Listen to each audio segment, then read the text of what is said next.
ओम नमो नमः सनातन धर्माय।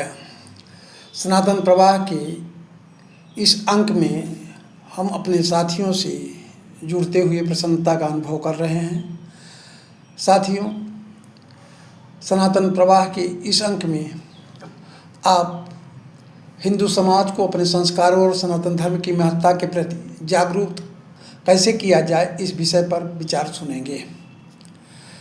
आज निश्चित रूप से यह एक दक्ष प्रश्न बन करके हिंदुओं के सामने खड़ा हुआ है और इस समस्या के निवारण के लिए हमारे संत, मनीष और धर्म जागरूक साथी तन मन धन से लगे हुए हैं। दिक्कतें हमारे सामने लगातार आती रही हैं और वह आज भी हैं। ऐसी स्थिति में आज नए सिरे से हमें सोचने की आवश्यकता है कि हम किस प्रकार से अपने हिंदू समाज को अपने संस्कारों के प्रति और सनातन धर्म के प्रति जागरूक बनाएं, क्योंकि यही भारत की आत्मा और संस्कृति की जड़ है। इस विषय को गंभीरता से लेते हुए आज हम आपके सामने कुछ ठोस, व्यवहारिक और प्रेरक उपाय रखने जा रहे हैं। विषय वस्तु पर आते हुए पहले बिंदु पर हमें जो जागरूकता की यह समस्या है हल करने के लिए अपने घर से ही हमें प्रारंभ करना होगा। अपने परिवार में हमें यह मानना होगा कि हमारा परिवार जो होता है वो पहला गुरुकुल होता है। एक बच्चे को संस्कारी बनाने के लिए उसकी माँ, उसके पिता और बड़े बुजुर्ग निश्चित रूप से जो प्रयास करते हैं संस्कारों को देने के लिए और धर्म के बारे में जागरूक करने के लिए, धार्मिक प्रवृत्ति को उसके अंदर डालने के लिए वह अक्षुण्ण होती है। बच्चों को संस्कार दें, यह अति आवश्यक है। प्रतिदिन उनको एक श्लोक सुनाएं, एक कथा सुनाएं, अपने धर्म से संबंधित आरती कराएं। आरती और इस तरह के धार्मिक समागमों में, धार्मिक क्रियाकलापों में भाग लेने के लिए प्रेरित करें। परिवार के सभी सदस्य एक साथ एकजुट होकर के यह सब कार्य करते हैं तो निश्चित रूप से मन के अंदर जो विकार होते हैं वे नष्ट होते हैं और मनुष्य को अपने धर्म और संस्कार के प्रति रुचि बढ़ती है, उसे जागने, परखने और उसके बल पर अपने जीवन दर्शन को निर्धारित करने की क्षमता बढ़ती है। संस्कृत शब्दों का प्रयोग बहुतायत से हम करें। उदाहरण के तौर पर नमो, जय श्री राम, प्रणाम इत्यादि अति आवश्यक रूप से अपने परिवार में हम इसको ग्रहण करें, समाहित करें। इससे गौरव और संस्कार दोनों को गहराते हुए हम देख सकते हैं। त्योहारों का अर्थ समझाएं। कोई त्यौहार आता है तो क्यों मनाया जाता है, कैसे मनाया जाता है और मनाने में जो पद्धति स्वीकार की जाती है उससे क्या हमें लाभ है, उसकी क्या वैज्ञानिकता है, उसके बारे में हम बताएं। दीपावली केवल दीयों का पर्व नहीं होता है, होली केवल रंग का पर्व नहीं होता है, बल्कि उसके पीछे एक विचारधारा जुड़ी हुई है, एक मान्यता जुड़ी हुई है और संस्कारों की अपनी जो पृष्ठभूमि होती है वह जुड़ी होती है। अंधकार पर प्रकाश का विजय किस तरह से हमारे जीवन को मार्गदर्शन करता है, दशहरे के अवसर पे यह भी उनको बताएं। यह भाव बच्चों को निश्चित रूप से हमें जागृत करने के लिए मदद कर सकता है और उन्हें सही धारा में जोड़ने के लिए प्रवृत्त हो सकता है। त्योहारों का अर्थ उन्हें, जैसा कि मैंने कहा, अच्छी तरह से समझाएं और इस तरह से बच्चों को भावपूर्ण एक वातावरण में समाज के धर्म से हमारे सनातन का जो एक क्रियाकलाप है उनसे परिचित कराएं। अगला आगे बढ़ते हुए निश्चित रूप से हम दूसरे बिंदु पर अगर विचार करेंगे तो पाएंगे कि हमारे लिए शिक्षा और संस्कृति का समन्वय बहुत ही ज़रूरी होता है। शिक्षा हमें गुरुकुलों की आज बहुतायत में नहीं मिल पा रही है, यह हमारे लिए निश्चित रूप से सोचनीय और विचारणीय प्रश्न है। हम गुरुकुलों की ज़्यादा से ज़्यादा स्थापना करें और गुरुकुल पद्धति में शिक्षा दे करके अपने परिवार के बच्चों को, शिशुओं को, बेटियों को शिक्षित करें और उन्हें अपने संस्कार के प्रति जागृत करें। विद्यालयों में संस्कार कक्षाओं का आयोजन करें, धर्मशालाओं का आयोजन करें और इसी तरह से हम अन्य प्रकार के काम करें जिससे कि उनके संस्कारों को गति मिल सके। तो इसमें धर्मशास्त्र, उपनिषद, गीता के व्यवहारिक सूत्रों को आधुनिक संदर्भ में पढ़ाया जाए। निश्चित रूप से उसका अच्छा प्रभाव पड़ेगा। गुरुकुल परंपरा का पुनर्जीवन, छोटे छोटे स्थानीय केंद्रों में वैदिक शिक्षा और योग ध्यान का प्रशिक्षण निश्चित रूप से छोटे बच्चों को प्रभावकारी सिद्ध हो सकता है। युवा पीढ़ी को उदाहरण दें अपने पूर्वजों का, अपनी सनातन संस्कृति का और आचरण से उनको सिखाएं कि संस्कार को ग्रहण करने से, हिंदू संस्कारों और मान्यताओं को स्वीकार करने से किस तरह से उनके जीवन में सुधार होगा और किस तरह से उनका जीवन जो है उन्नतशील बन सकेगा।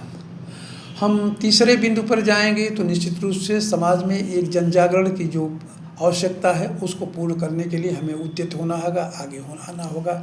धर्म संवाद करें, कथाएं करें, सत्संग का जो आयोजन होता है उसमें संस्कारों को अपने समाहित करें और इस तरह से एक स्थानीय स्तर पर, चाहे वह साप्ताहिक हो, मासिक हो, जनसभा का आयोजन करें। इसमें ज्ञान, भक्ति, सामाजिक एकता इत्यादि को जोड़ करके इसको सफल बनाएं। प्रचार माध्यमों का प्रयोग करें। यूट्यूब, सोशल मीडिया, व्हाट्सएप आदि पर लघु वीडियो, प्रेरक संदेश, धर्म शिक्षा अभियान चला करके भी हम निश्चित रूप से बच्चों को और परिवार को, हिंदुओं को, सनातनियों को शिक्षित और संस्कार युक्त बना सकते हैं। सकारात्मक उदाहरणों वाली फिल्में दिखाएं।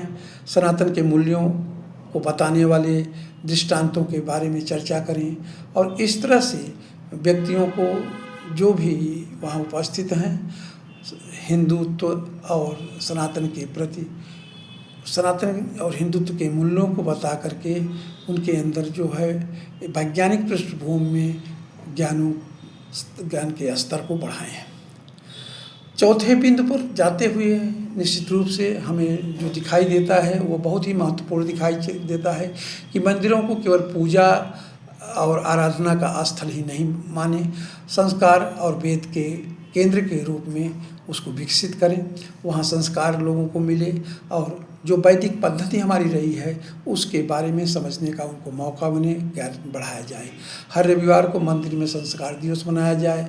इससे बहुत ही लाभ होगा और निश्चित रूप से हमारे युवा पीढ़ी को विशेष करके लाभ होगा। इसमें परिवार, बच्चे सभी सहभागी हो सकते हैं। पाँचवें बिंदु पर हमें बहुत ही आवश्यक और महत्वपूर्ण है कि हम जो हमारे सामने गलत प्रचार और किए जा रहे हैं, भ्रम फैलाया जा रहा है, उसका प्रतिकार करें। समाज में फैले मिथकों और विकृतियों का तथ्यपूर्ण रूप से खंडन करें। सनातन के वैज्ञानिक तर्कसंगत पक्ष को सामने लाएं। योग, आयुर्वेद, ज्योतिष, पर्यावरण संतुलन और कर्म सिद्धांत आदि की बातों को जन जन तक पहुँचाएँ और लोगों के मन और चिंतन का विषय बनाएं। हिंदुत्व बनाम मानवता जैसी भ्रांतियाँ शांतिपूर्ण किंतु दृढ़ प्रतिवाद के साथ हम जो है उसको निस्तारित करें और इस तरह की जो भी प्रक्रिया वामपंथियों या अन्य धर्म के लोगों के द्वारा अपने निर्देश, अपने विचार की पूर्ति के लिए किया जा रहा है उस पर प्रहार करें। अगला और छठवां जो बिंदु है वह निश्चित रूप से हमें सेवा और साधना की ओर हमें प्रवृत्त करेगा।